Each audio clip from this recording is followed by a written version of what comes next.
Всем привет-привет! Всем хорошего настроения, прекрасной среды. Записываю сегодня для вас расклад. Не знаю, насколько вам интересна тема. Называется он «Зачем я верю в Таро?» либо «Зачем я верю в Таро?» Не знаю, называйте как хотите.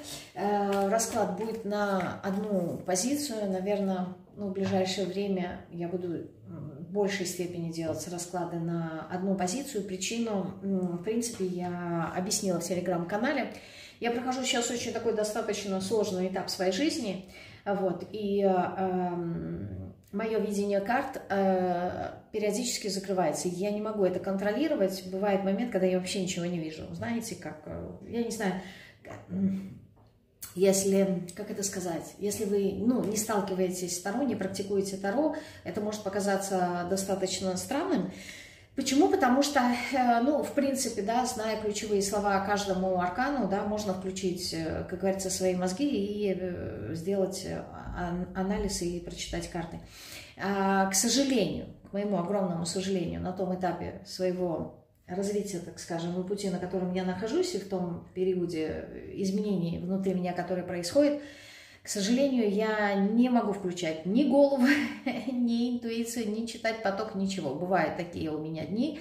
И вообще, в принципе, они и раньше бывали, да, но это было очень так редко, скажем, не знаю, один раз в год, может быть. Вот. А в последнее время это очень такой... Не хочу говорить слова, которые бы запрограммировали меня на это, но... В общем, неважно, не буду сейчас говорить об этом, потому что если я сейчас буду это говорить, я буду себя программировать, а я не хочу это делать. Суть заключается просто в том, что я хочу, чтобы вы знали, что сейчас этап, когда я не вижу карты. Вот бывают такие моменты, когда я не вижу карты.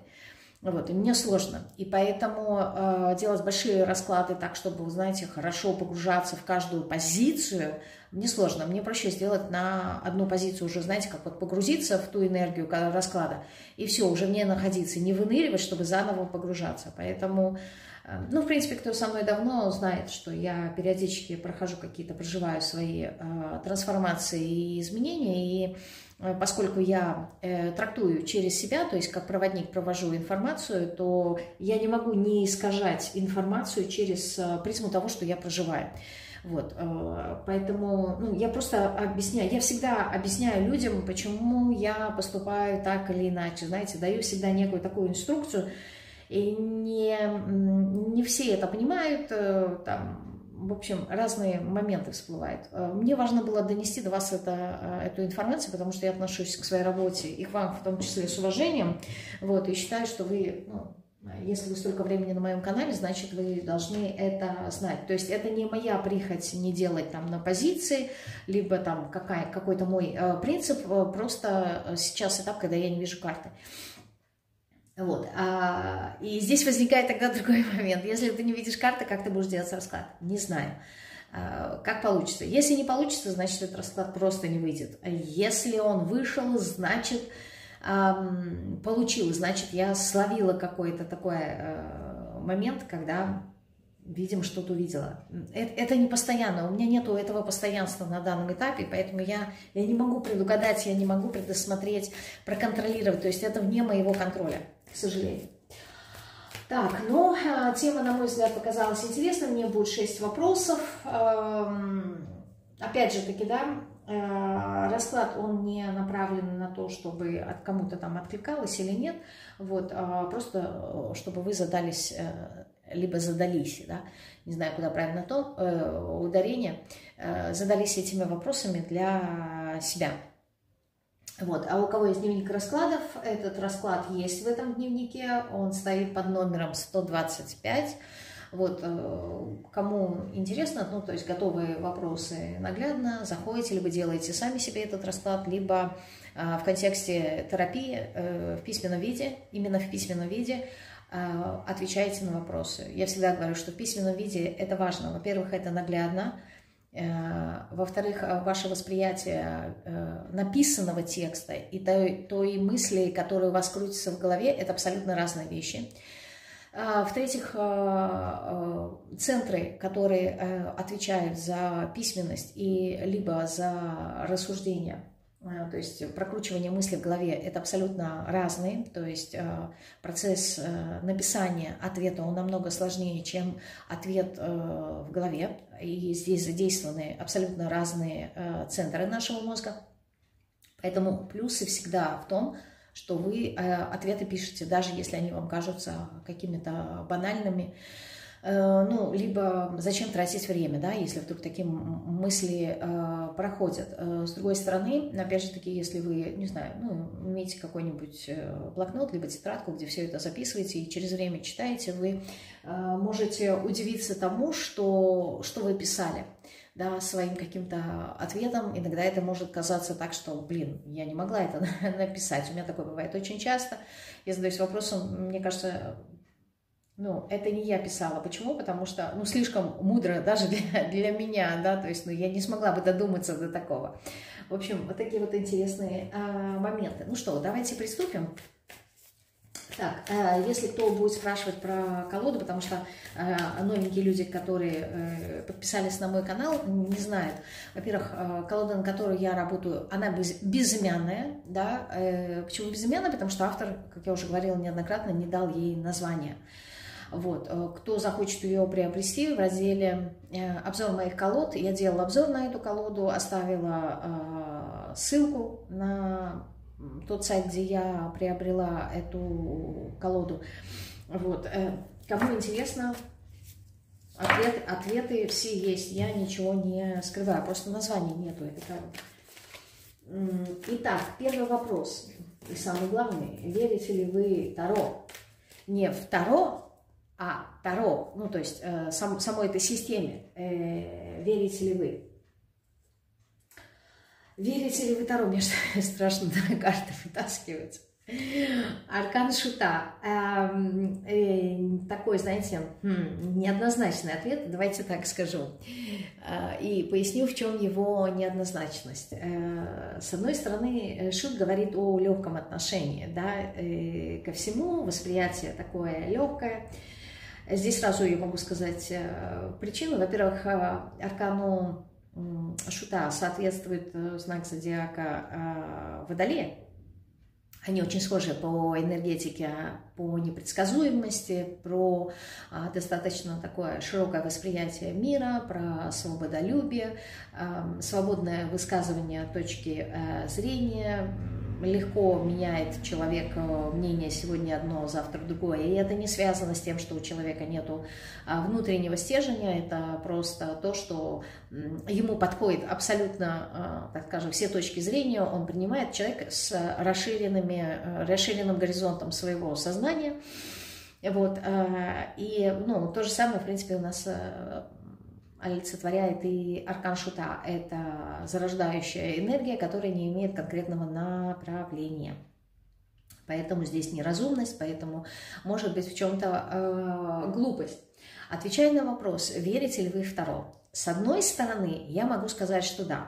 Почему? Потому что аркан Шута, он предполагает доверие тем силам, которые его ведут, да, то есть в традиционной колоде не случайно изображен глупец, в более старой колоде изображен ребенок, да, что в принципе тоже олицетворение глупца, либо ребенка, человека без опыта. И это человек, который живет в таком видоизмененном состоянии полного доверия. Да? Мы говорим наивный, как ребенок, либо глупец. То есть, когда человек во что-то верит, да, мы всегда говорим, какой ты глупый, да, что ты вот веришь в эту чушь, либо там, еще что-то. Да? То есть в аркане Шута вера присутствует, но присутствует в нечто большее, не совсем описуемое и не совсем осязаемое. Да, то есть как будто бы у человека есть вера даже не в самого себя, а полное доверие, скажем так, вселенскому разуму, да, либо иначе это называют силам, да, которые его ведут. Поэтому верите ли вы в Таро? Одна категория людей скажет, что да, я верю. А другая категория людей по аркану Шута могут сказать, что я достаточно, легко отношусь к этому, просто как опыт, знаете, это иногда в контексте развлечения, да, меня это веселит, меня это радует. И третья категория людей скажет, нет, это глупость, и я в это не верю. Опять же таки, не потому что я хочу, это общий расклад, и я хочу обхватить большую аудиторию, и, скептики могут сказать, что да, в принципе, так оно и есть. Просто аркан Шута несет в себе эти энергии, да, это не то, что я придумаю, это аркан Шута в себе несет эти энергии. Поэтому здесь, разные варианты могут быть. Кто-то, да, верит, причем верит, знаете, здесь...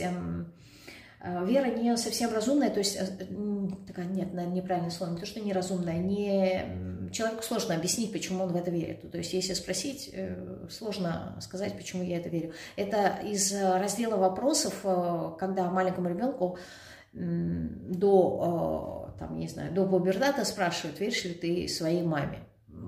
Мама для ребенка авторитет. Какая бы она ни была, он, в принципе, за исключением каких-то, да, болезненных психологических моментов, как правило, ребенок полностью доверяет своей маме. Да? То есть, допустим, если надо перевести ребенка через дорогу, он не задумывается, а вдруг меня мама бросит под машину, либо еще что-то. Да? Он берет маму за пальчик, либо папу за пальчик, если он маленький, да, либо за ручку, и в полном доверии переходит. То есть, он не задается вопросом, почему я доверяю. Это вообще слово, понятие доверия у маленьких детей не встает, да, то есть это абстрактное мышление, оно чуть позже появляется у людей. Поэтому эта категория людей не может объяснить, почему я верю, я просто верю. Я так знаю, я верю, все. Ну и есть категория людей, как я уже говорила, да, по Шуту, которые достаточно легко относятся Таро, ко всем предсказательным системам. Может быть, даже в этом есть некая доля развлечения. А для кого-то это, как это сказать, такое, знаете, приятное времяпрепровождение, да, то есть, послушал, лучше, как говорится, слушать таро-расклады, да, чем новости. Вот, как-то так. Давайте еще выложим несколько арканов, посмотрим, верите ли вы в Таро. Хотя, в принципе, мне кажется, по этому аркану уже все три категории людей описала. По десятке мечей. Верите ли вы в Таро? Опять же таки, да, двояко можно сказать. Кому-то можно сказать, что нет, да, для меня это слишком тяжелый груз, и я не верю. И тогда вопрос, почему вы смотрите расклады? Шучу, конечно. А для другой категории людей я могу сказать, что именно здесь зависит от состояния, да, когда человек пребывает в каком-то трудном, сложном, интеллектуальном состоянии, то есть когда не может найти ответы на вопросы. Здесь десятка мечей. Мечи это всегда про интеллект, про мыслительные какие-то процессы. То есть когда человек запутался, когда настолько много разноречивых мыслей в его голове, что сложить какую-то общую картинку достаточно сложно. И тогда есть необходимость обратиться к кому-то за помощью, да, чтобы получить какую-то подсказку, потому что самостоятельно в состоянии десятки мечей человек не может найти ответа, да, то есть он пребывает в таком пиковом перегрузе своего ментального плана, тела. Поэтому именно в такие моменты, да, я могу предположить какие-то трудные, сложные, неразрешимые на первый взгляд моменты, человек тогда смотрит эти расклады. Хорошо, и тогда следующий вопрос, и я эти вопросы разграничила. Второй вопрос звучит следующим образом. Верите ли вы тарологам? Почему я разграничила? Прежде чем я отвечу на этот вопрос, я скажу. Потому что Таро – это общая система. Ее можно в некоторой степени воспринимать как науку, поскольку ее можно изучать. Да? Она имеет под собой зерно, скажем так, психологии, если мы психологию можем воспринимать как науку. Вот. В изучении исследования, то есть наука с точки зрения изучения и исследования, да, символизмов, проявления нашего бессознательного и так далее. То есть вот в таком контексте я имею в виду наука. И можно ее изучать. То есть если вы верите в Таро, да, как в науку, то да. Но поскольку интерпретация Таро, интерпретация символов, которые изображены на арканах, она идет субъективно через того или иного таролога, то возникает вопрос, можно ли доверять тарологу.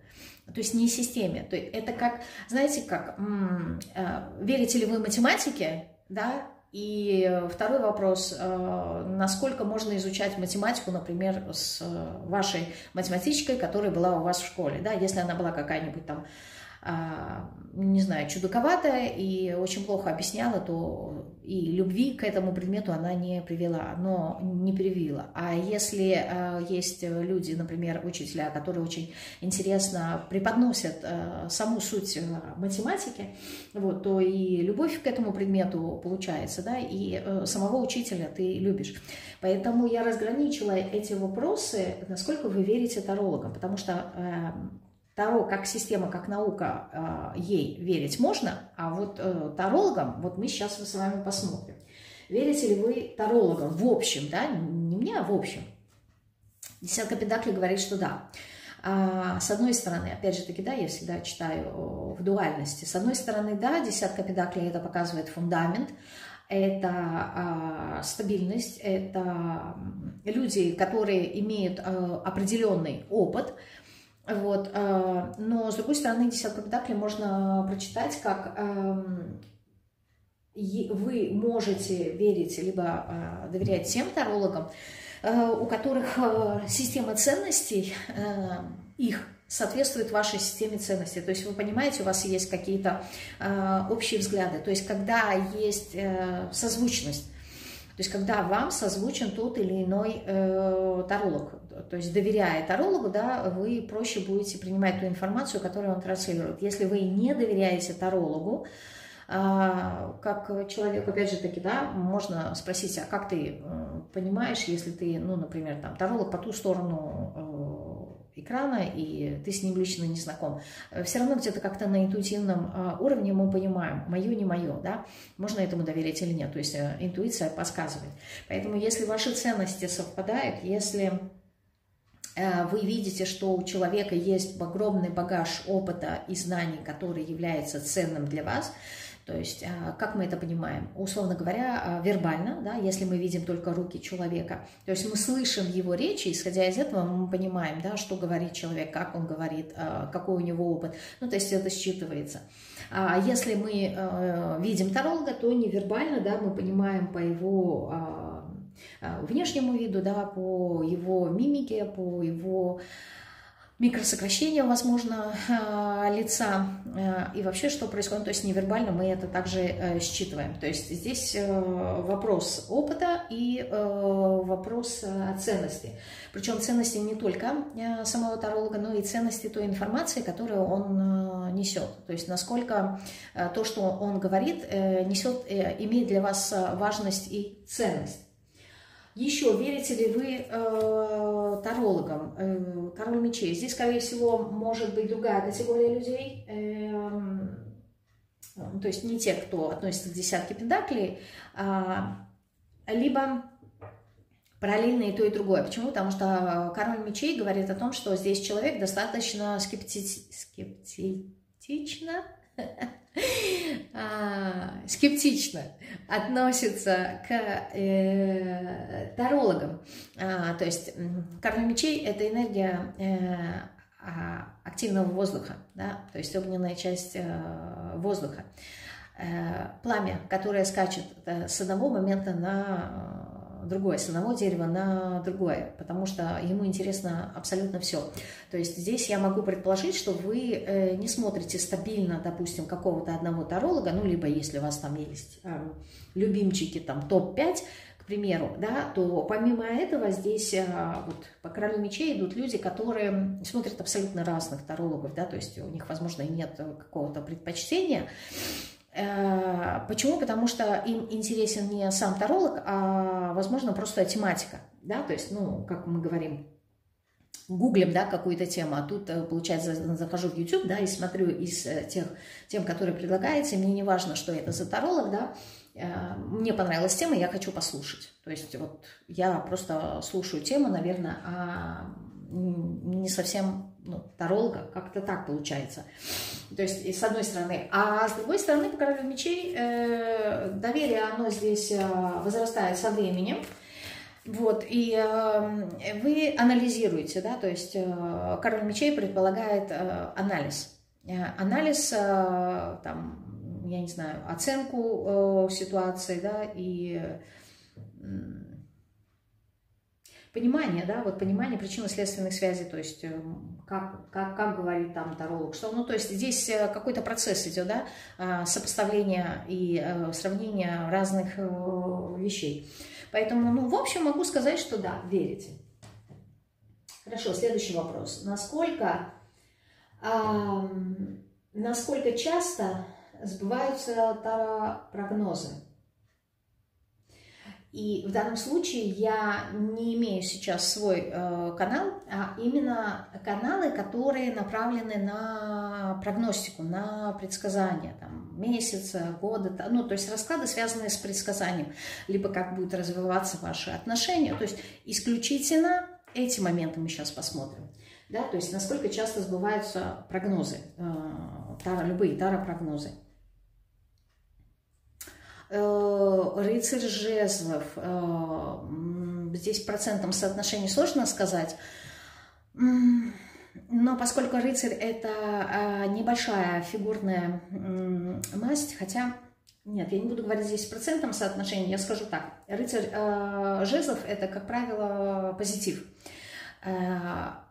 Я могу предположить, что такие прогнозы сбываются, если они какие-то краткосрочные. То есть, если это, например, там, в пределах, ну, я не знаю, недели, может быть, да, максимум. Ну, пусть будет месяц, и то я много сказала.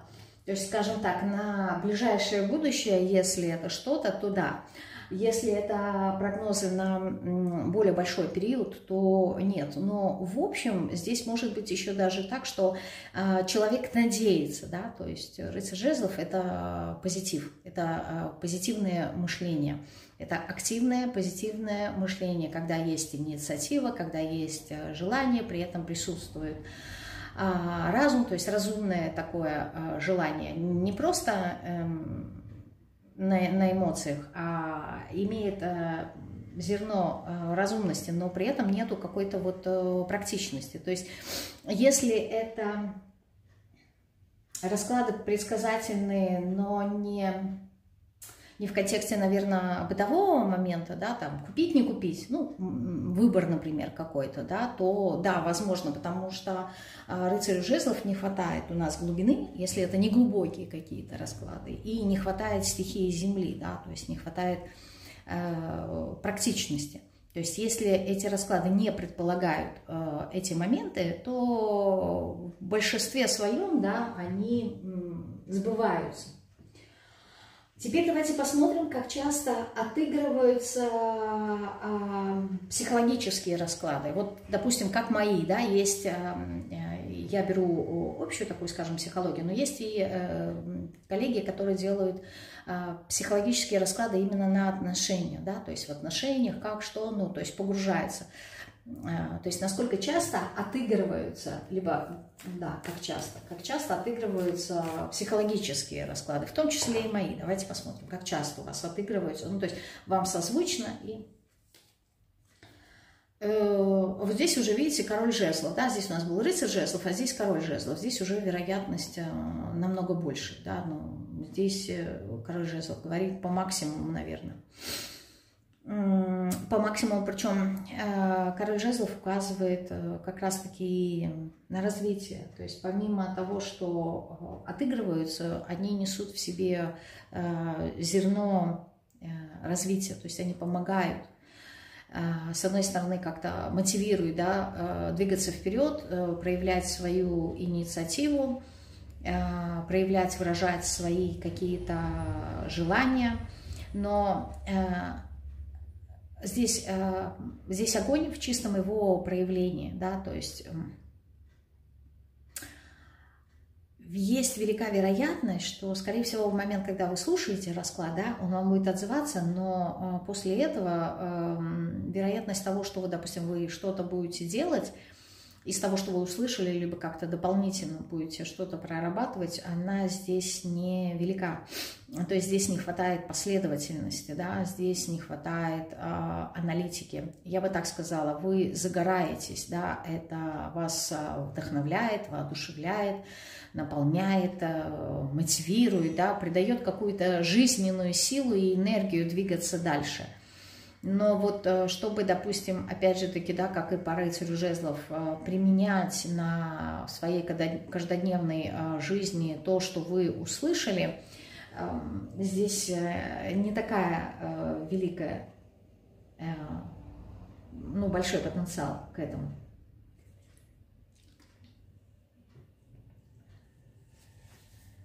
Так, водички попила. Но вероятность того, что отыгрывается, намного выше.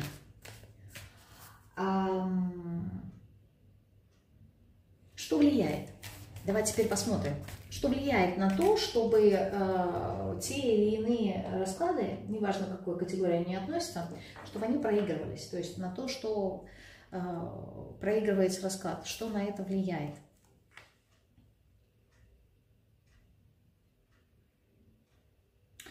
Ваше движение вперед, и здесь, скорее всего, я бы сказала так, ваша готовность.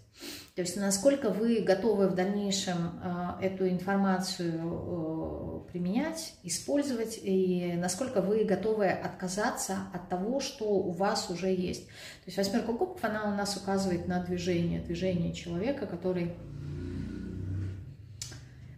отказывается от своих былых успехов и побед в эмоциональном плане не потому, что они перестали приносить ему пользу, а наоборот, потому что есть вот это вот понимание дальнейшего движения, что да, невзирая на то, что мне там что-то нравится, либо я что-то люблю, я понимаю, что для своего развития я должна отказаться от этого и двигаться дальше.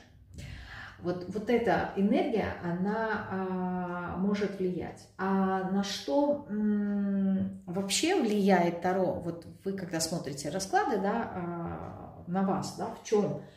Либо на что влияет Таро на вашу личность? Причем здесь жезлы, да? Жезлы пошли. Непосредственно на вашу личность, на коммуникацию, на ваше общение, взаимодействие с другими людьми. Вот. В некоторой степени я могу сказать, что это может влиять на сознание, но вот прям с большой такой натяжкой, в большей степени влияет на взаимодействие с другими людьми. Также это может влиять на прокачку вашей интуиции, на ваш эмоциональный план, на восприятие мира и мироощущения в общем. Еще на что может влиять Таро? Ну, четверка жезлов. Может влиять на ваш позитивный какой-то настрой, вообще на ваше настроение. Может влиять на то, что вот вы как-то расслабляетесь, на ваш отдых, на ваш досуг. Ну, в принципе, такие, знаете, достаточно позитивные энергии.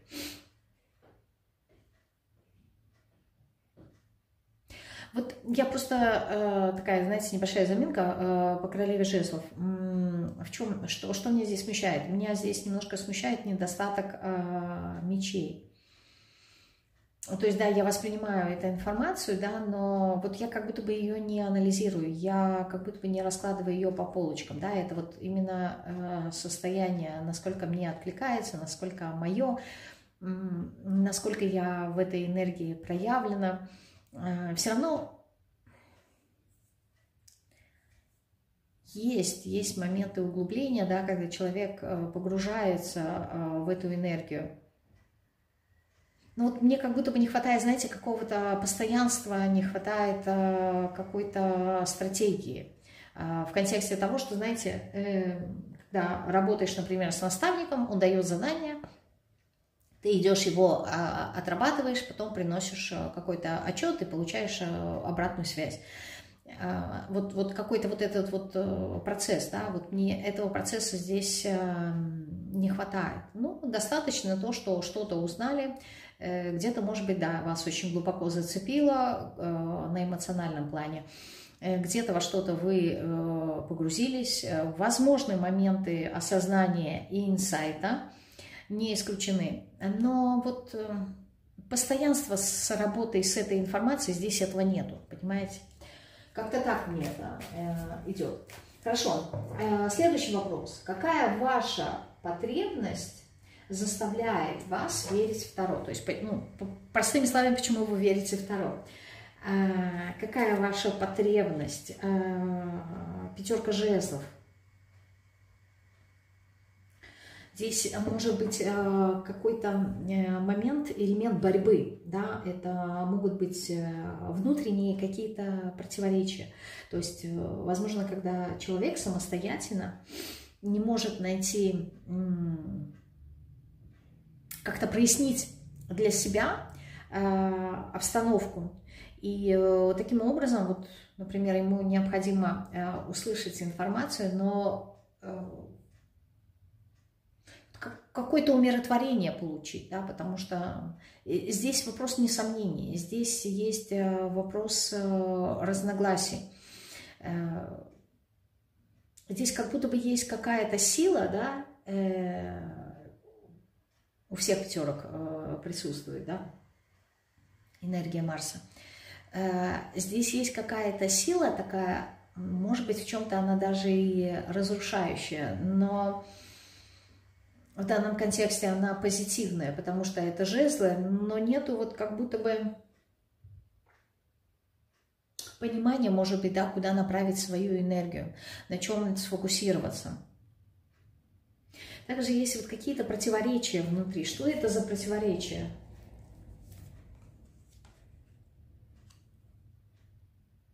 Ну, это связано с тем, как выйти, скорее всего, из какой-то устаканившейся ситуации, да, и стабильности. Четверка педаклей у нас указывает на стабильность. Либо здесь моменты могут быть того, что хочется как-то двигаться, но я не понимаю, например, куда мне нужно двигаться. Либо, наоборот, есть ощущение, что я где-то в чем-то засиделся, но я не совсем понимаю, так ли это, и мне необходимо подтверждение.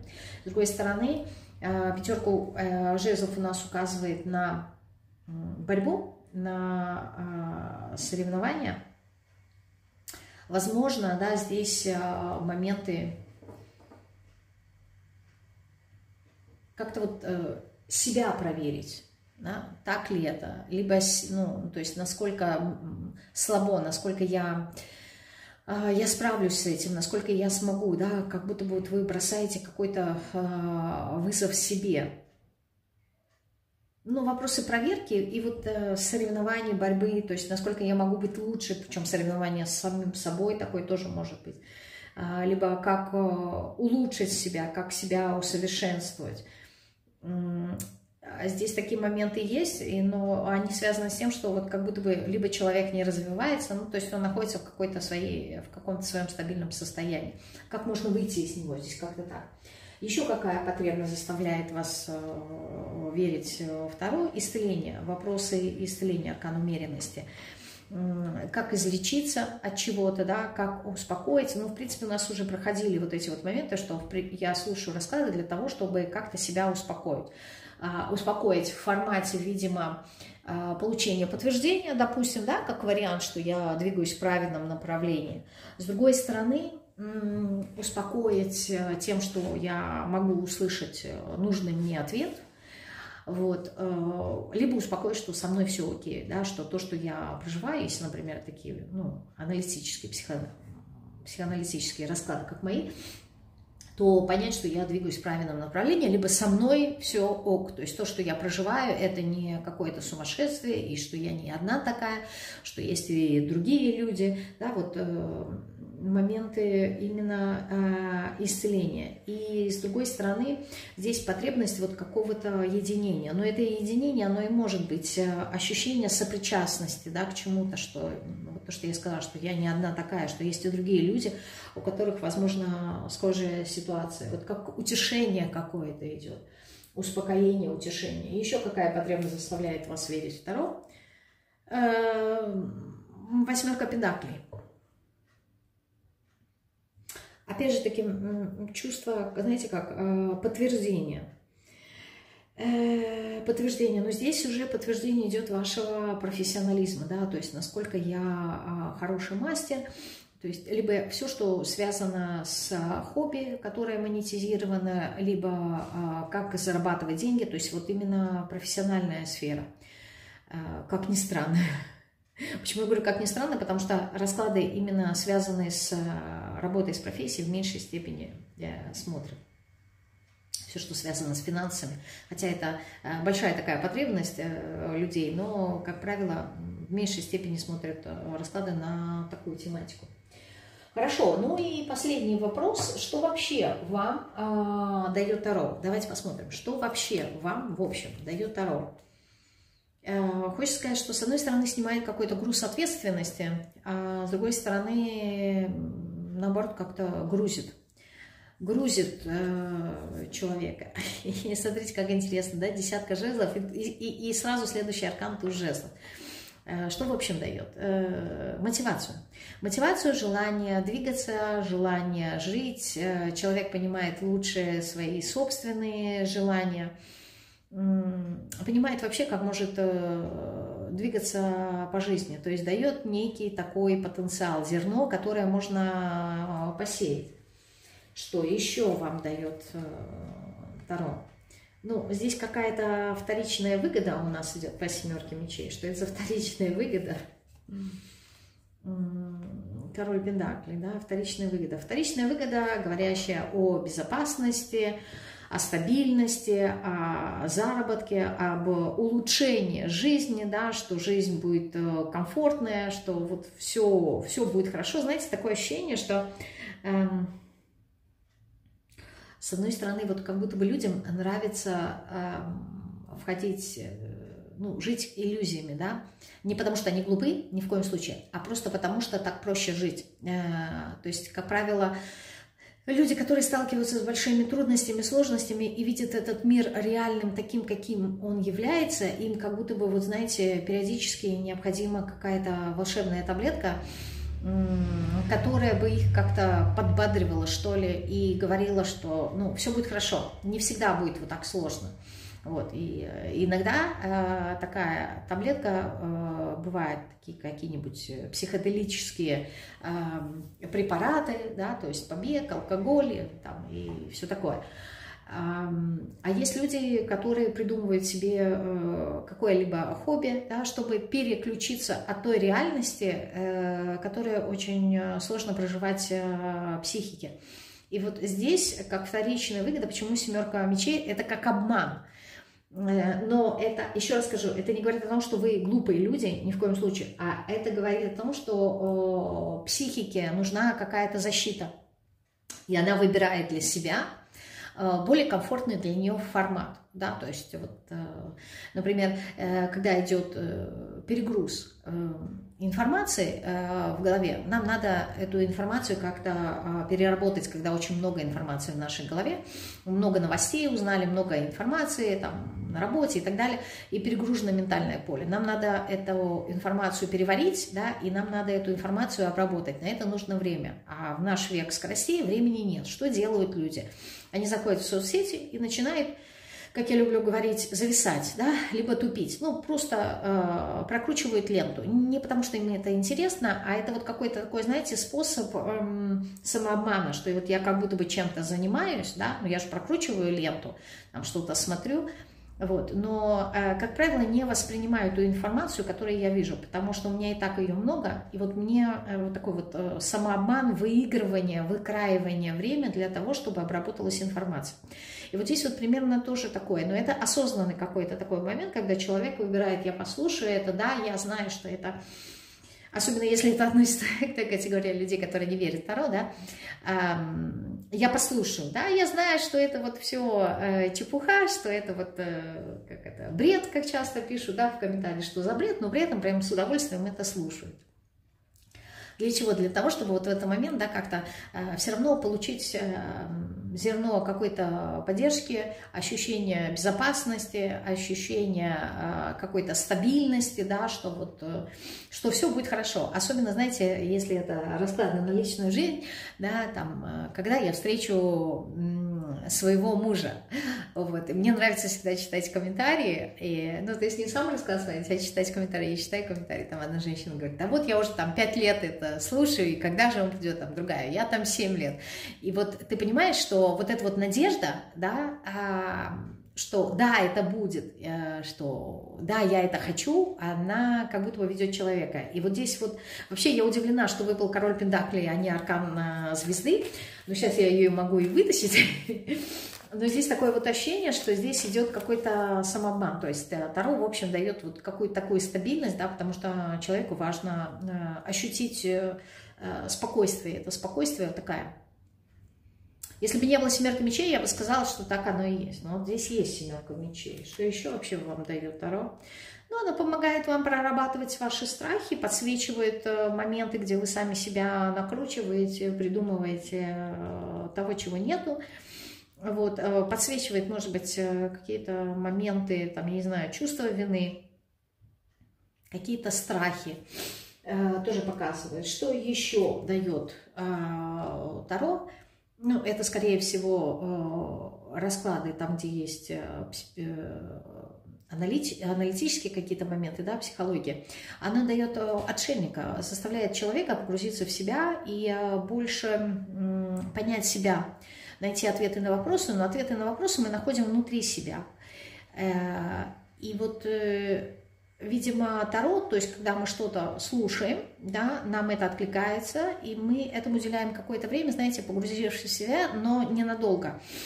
Для того, чтобы понять, возможно, это моменты тогда, когда ты слушаешь какой-то расклад, и у тебя ассоциативно, как реакция на какой-то триггер, включаются воспоминания из прошлого. И вот ты слушаешь вроде бы расклад, а у тебя в голове прокручивается твое какое-то прошлое, да, какая-то там ситуация, либо какие-то эмоции, какие-то мысли, которые были, да, то есть как воспоминания. Это тоже момент погружения внутрь себя. И также для кого-то дает моменты инсайта и идей, новые идеи на рождение чего-то, да, но здесь именно на какой-то зачаточный такой период, да, потому что на древе жизни отшельнику идет соответствие.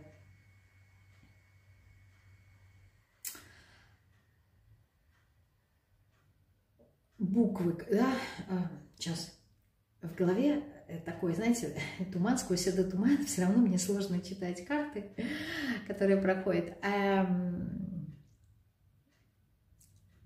Сперматозоид. И, то есть, когда человек погружается внутрь себя, и внутри него что-то зарождается. То есть, вот есть какие-то предпосылки для чего-то. Вот то, что я и сказала, как раз-таки инсайт. С другой стороны, по отшельнику дает какой-то вот... Это та категория людей, которые работают действительно после раскладов с собой, именно с собой, да, не вспоминая расклад, а именно с собой, вот на свой внутренний какой-то отклик. Оно дает понимание, анализ какой-то своей жизненной ситуации. Здесь такое ощущение, как будто вот пазлы, знаете, складываются. И у человека происходит инсайт, он понимает, почему так или иначе произошло. Но проблема отшельника заключается в том, что вот то, как сказать, очень глубокое переживание, которое сопровождалось инсайтом, ему очень хочется поделиться этим, но он это сделать не может. Не потому что не хочет, а потому что его не поймут. То есть здесь как будто бы еще встает такой момент, что трудность, например, с Таро, что мне хочется рассказать свои внутренние переживания и поделиться ими с кем-то, но меня другие люди не понимают. Не потому, что у меня там косноязычие, либо я не так доношу информацию, либо с другими людьми что-то не так. А вот именно по отшельнику проблема заключается в том, что это его индивидуальный опыт. И этот индивидуальный опыт, он непонятен другим. Почему? Потому что другие люди не прошли тот путь, который прошли вы. То есть, допустим, если вы в своей жизни 7 дней голодали, так как было у меня определенный период, когда я экспериментировала с собой, вы сможете меня понять. А если вы никогда не голодали, да, там, и здесь вопрос не 1-2 дней, а, например, там 7-дневка, да, там, не знаю, 40 дней, 2 недели. Вот если вы не голодали такие большие сроки, вам сложно будет понять те переживания, которые проходит человек. И как бы вы ни делились, как бы что вы ни рассказывали, человеку это будет непонятно. Вот это вот проблема отшельника. И отвечая на вопрос, что вам дает Таро, вот Таро вам дает вот именно это понимание, почему со мной это происходило. Потому что здесь получается как будто бы как некий такой монолог, когда вы принимаете информацию от таролога, который дает, да, и дальше начинаете сами с ней работать. Это вроде бы такой, знаете, по 7 мечей, опять-таки, да, как некий такой самообман в том, что есть диалог, да, потому что есть таролог и есть я, по сути, два человека. Но работа, она какая-то вот, как в монологе, да, одного, как это называется, игра одного актера. И вот в этом есть какая-то польза, да, погружение внутрь себя и помощь именно в выборе, понимание того, куда я дальше хочу двигаться. И куда я дальше буду двигаться, будет также зависеть от того, что я оставлю позади. У нас там 8 кубков выпадала в самом начале, да, то, что я оставлю позади. То, что я выберу и чему я буду соответствовать в дальнейшем. Вот как-то так. Не знаю, насколько понятно. Напишите, потому что все равно сложно. Сейчас мне сложно еще видеть карты. Где-то в какие-то моменты я реально торможу, да, то есть, ну, внутри меня идут эти процессы, я эти картинки это все вижу, а такое ощущение, что, знаете, как засыпаешь, не знаю, обращали вы на это внимание, когда находитесь на таком пограничном состоянии между явью и сном. То есть вроде бы уже какие-то картинки, какие-то образы, да, из вашего сна, из вашего бессознательного проявляются, но вы еще понимаете, что вы окончательно не уснули. Вот у меня сейчас происходят вот именно такие процессы. То есть я вроде бы это вижу, и мне кажется, что да, я как будто бы говорю, а потом я как это, знаете, как это, неожиданно просыпаешься, и ты понимаешь, что, блин, а ты же молчишь столько времени, да, надо это передать. И, ну, то есть заново включается сознание. То есть я вот как будто бы хожу на грани между сознанием и знанием. И контролировать эту точку, ну, этот баланс сложновато. Опять же таки, вот он отшельник, да, то, что я проживаю, и мне сложно это донести до вас. То есть, если вы когда-то проживали аналогичные моменты, вы меня поймете. Если нет, то будут опять-таки комментарии из раздела «Боже, что за бред?» и там, я не знаю, там еще что-то такое, там вообще не про меня, и все в таком формате. Как-то так. Я благодарю вас за то, что вы все время меня слушаете, ставите лайки, конечно же, комментируете, поддерживаете, остаетесь со мной. Я люблю вас, особенно всех тех, кто подписан на мой телеграм, где там еще ближе общение с вами, за вашу поддержку, за вашу обратную связь. Она мне важна, она действительно важна. Она меня, как-то, знаете, поддерживает, особенно вот в такие темные моменты. Я не могу сказать, что у меня появляется желание там бросить, не делать там расклады, либо еще что-то, но когда тебе люди пишут, что вы знаете, Лене, информацию, которую вы передаете, она помогает мне, да, она меня ведет, она мне проясняет какую-то картинку, это то, за что я цепляюсь, это то, что помогает мне дальше двигаться. Возможно, для кого-то это покажется какой-то мелочью, да, какой-то крупицей, но это то, за что я цепляюсь, и благодаря этому двигаюсь вперед. Конечно, Таро не оставлю, потому что это уже отдельная любовь, да, здесь уже отдельная, такая, скажем, знаете, привязка, привычка. Я говорю неоднократно, что привычки, ну, стала осознавать в последнее время, могут быть не только плохие, они могут быть еще и хорошие. Вот это, скорее всего, одна из двух осознанных мной хороших привычек. Вторая осознанная привычка – это занятие спортом. Вот эти вот две пока у меня такие привычки, которые я осознала, что они хорошие. Они обе трудные, по-своему каждая, вот, но такая, знаете, вот зависимость уже от этого есть. Уже как будто бы по-другому я не могу. Поделилась сегодня с вами и чем-то таким личным. Хочу пожелать вам хорошего настроения. Вот. Благодарю, что вы со мной, и также приветствую новых подписчиков на свой канал. Рада с вами встретиться именно в комментариях, да, и рада, что вы оставляете свои комментарии. Все, прощаюсь, всем пока-пока.